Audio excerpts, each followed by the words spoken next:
साथियों, राहुल गांधी ने 13 मार्च 2026 को लखनऊ में एक भाषण देकर एक चमचा युग की याद ताज़ी करा दी। उन्होंने भाषण क्या दिया था कि यदि जवाहरलाल नेहरू जिंदा होते या उनके इस जमाने में काशीराम जी होते तो उन्हें मुख्यमंत्री बना देते। अब साथियों, राहुल गांधी को ये किसने बता दिया कि जब जवाहरलाल नेहरू थे तो मानवर काशीराम नहीं थे? जवाहरलाल नेहरू की मृत्यु 1964 में होती है और मानवर काशीराम 1964 में डीआरडीओ से नौकरी छोड़ देते हैं। कांग्रेस की नीतियों से, कांग्रेस की शासन प्रणाली से दुखी होकर के, आहत होकर के। अब राहुल गांधी ने कहाँ पढ़ा या उनको किसने बताया कि उन्होंने इतनी बड़ी चूक कर दी? मानवर काशीराम का जन्म 15 मार्च 1934 को है और जवाहरलाल नेहरू की मृत्यु 1964 में होती है। करीब 30 साल उनके जवाहरलाल नेहरू के जीवन काल में वो रहते हैं। अब जो राहुल गांधी ने बयान दिया, अब उनकी पार्टी में क्या कोई ऐसा योग्य मुख्यमंत्री लायक नहीं हुआ? क्या उनकी पार्टी में ऐसा कोई योग्य प्रधानमंत्री लायक नहीं हुआ? ये सवाल आम जनता से है। बाबू जगजीवन राम कांग्रेस के एक बहुत ही वरिष्ठ नेता, कदावर नेता, और जब जब कांग्रेस गर्दिश में आई उनको राष्ट्रीय अध्यक्ष बना करके उनके वोट बैंक के सहारे से कांग्रेस जीवित रही। लेकिन कभी भी कांग्रेस ने बाबू जगजीवन राम को प्रधानमंत्री नहीं बनाया और ना उस कांग्रेस ने कभी बाबू जगजीवन राम को भारत रत्न की उपाधि से सम्मानित किया।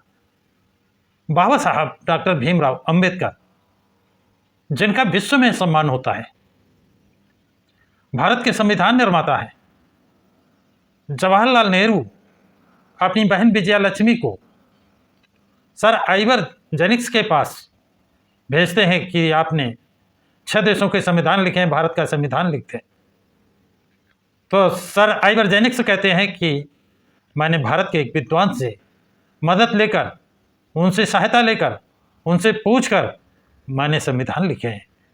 वो आदमी इतना काबिल है, आप उसी से अपने देश का संविधान लिखाएं।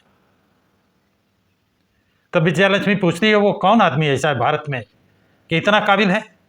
तब वो बताते हैं कि डॉक्टर भीमराव अंबेडकर, जिसने विश्व के संविधानों को पढ़ा है, उसको इतना बड़ा ज्ञान है जिसकी मदद से मैंने 6 देशों के संविधान लिखे।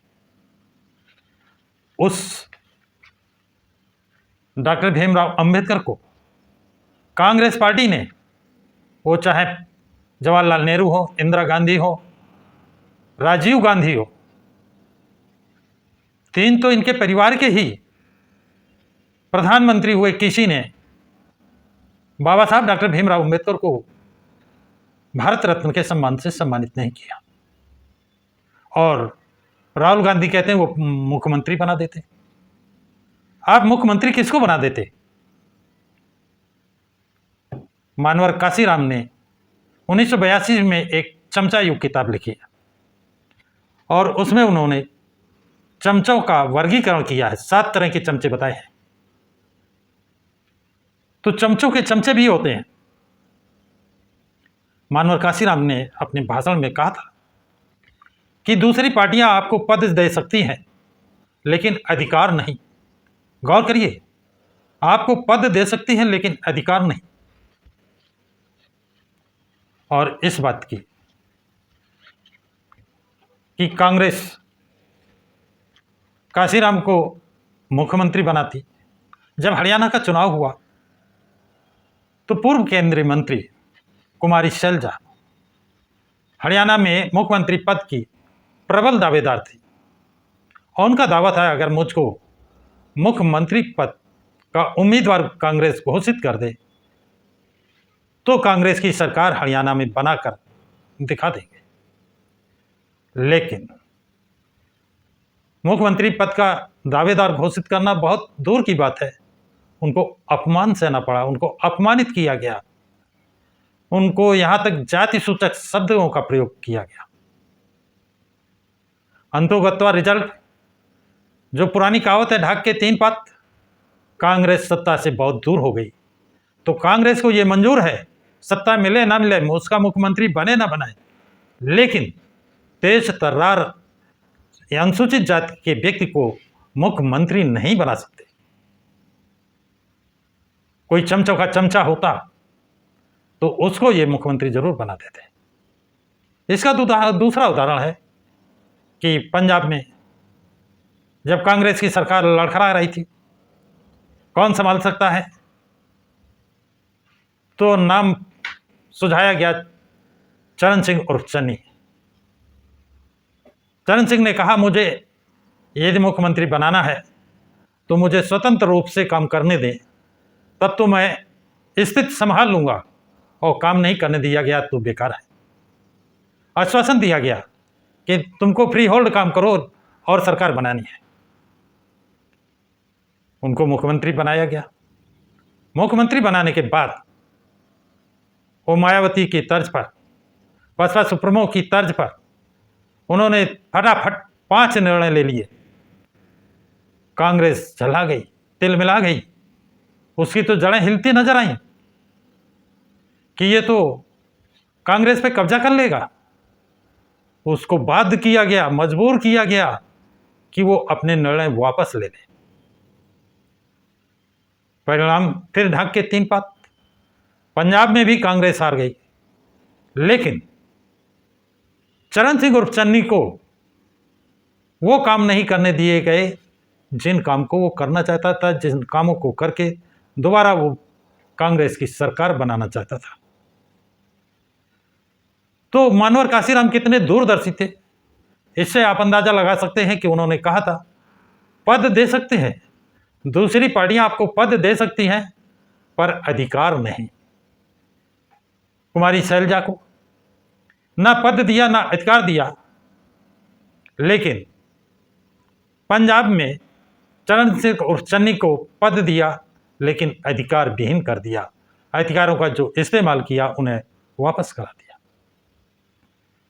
रिजल्ट वही निकला कि पंजाब में भी कांग्रेस को पराजय का मुंह देखना पड़ा। अब कुछ नए चमचे, आयातित इंपोर्टेड चमचे कांग्रेस खरीदने, क्योंकि कांग्रेस चमचे पालने का उसको शौक हो गया है, और कुछ दूसरी पार्टियों से भी चमचे खरीदे हैं, लिए हैं। कुछ आयातित चमचे हैं जिनका जिक्र मानवर काशीराम ने अपनी पुस्तक में कर रखा है। वो चमचे कांग्रेस को कितना फायदा पहुंचाएंगे या कांग्रेस की जड़ें खुद जाएंगी उससे, जो दूसरी पार्टियों से लिए हैं, इसका भी जिक्र मानवर ने अपनी पुस्तक में किए। तो कांग्रेस ने वो कर दिया जिसकी भविष्यवाणी 1982 में मानवर काशीराम ने अपनी पुस्तक चमचा युग में की थी, और इस बात की आशंका बाबा साहब डॉक्टर भीमराव अंबेडकर ने 1932 के पूना पैक्ट के बाद ही की थी, और उसको मानवर काशीराम ने यह साबित कर दिया कि पूना पैक्ट कांग्रेस की चाल थी चमचे पैदा करना है, और 7 तरह के चमचे पैदा हुए हैं, जिसका आप ज्ञान प्राप्त करना चाहते हैं, जानना चाहते हैं, तो मानवर काशीराम की 1982 की चमचा युग किताब जरूर पढ़ लें। साथियों, आप लोगों की क्या राय है, कमेंट बॉक्स में कमेंट जरूर लिखें। सभी साथियों को जय भीम, जय भारत, जय संविधान।